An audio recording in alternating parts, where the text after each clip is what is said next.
this was the first one we got. My question for the end, has Christine ever been able to get a look at how the SSPX uses their money that donors and parishioners give to them? Ever been obstructed? They get millions. God bless. That is a very good question. The SSPX is very wealthy. They have wealthy benefactors, wealthy donors. How they use their money, they have used their money to defend priests who were accused of abuse. They use their lawyers, SSPX lawyers. For instance, in the case of Father Christophe Wanel in France, he was convicted in 2017 and sentenced to 19 years in prison for raping and torturing 3 female priests. Convicted. You know, people always come to me like, "Oh, well, where are the court decrees? You know, where's the proof?" I'm like, here's proof. And this wasn't decades and decades ago. This just happened a few years ago. Father Wanel, SSPX priest, sadistic. I don't even want to describe what he did, how he tortured the women, because it's too graphic. Sick, twisted individual. But the SSPX used loads of their money to hire a lawyer to defend Father Wanel in court. They do that with many, many cases of these predators who end up in court. They you know, a case that just happened right now, just a few months ago, Father Matthew Staffkey, he just pled guilty to molesting his 9-year-old niece over the course of 3 years. And when I sent a query to Father John Fullerton, who is the district superior for here in the US, I asked him a number of questions before he pled guilty.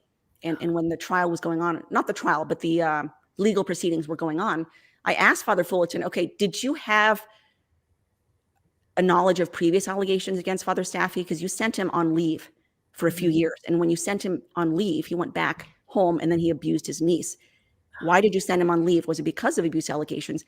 Now that he's been charged criminally and he's got to face these legal proceedings, are you paying for an attorney for him? Are you using money for that? Yeah. He never answered a single one of my questions, never answered. So that's transparency for you. You know, I mean, as far as I'm concerned, if you don't answer my questions, I don't want to say you're guilty. I don't want to say you're guilty, but if you have a track record of using SSPX money from donors to hire lawyers to protect these predators, then you're doing it in this case. Unless you tell me otherwise, you have a track record of doing it, you're doing it in this case, and you refuse to answer my questions. So, so that's one way that the SSPX is using money, donor money, is to help defend predators who then end up convicted. I just told you 2 examples right there. I have, we published an article from a former SSPX donor who gave many thousands of dollars to the SSPX and then decided, I'm no longer doing this, because he was absolutely shocked by the Staffkey case and all the other abuse cases, and the fact that leadership isn't doing enough to remedy it. They seem like they pretend that they are. They claim that they are. For instance, setting up an independent review board, which is not at all independent.